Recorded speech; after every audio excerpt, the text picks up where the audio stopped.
பெயிண்ட்னா டெய்லியும் குடிப்பானுங்க. வேலை விட்டுட்டு வீட்டுக்கு போகும்போது டெய்லியும் குடிப்பானுங்க. வேலை மேலேயும் குடிப்பானுங்க.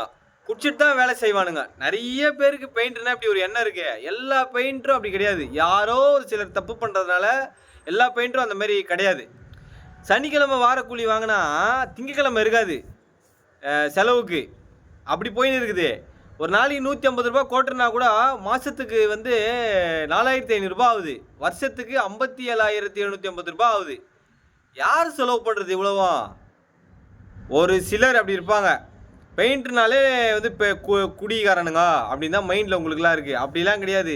எங்களுக்கு இருக்கிற பிரச்சனைக்கு வந்து எப்படிரா அடுத்த நாளைக்கு ஓட்டுறது, இன்றைக்கான செலவு வந்து எப்படி பண்ணுறது, உடம்பு சரியாமல் ஆகிடுமா, எதனா நோய்க்கு வந்துடுமா, ஐயோ காசு இல்லாமல் போயிடுமா ஹாஸ்பிட்டல் செலவுக்கு, நாளைக்கு சாப்பாட்டு காசு இல்லாமல் போயிடுமா, இப்படி போயின்னு இருக்குது. நீங்கள் என்னடாண்ணா இப்படி பேசின்னு இருக்கீங்க கமாண்டில்.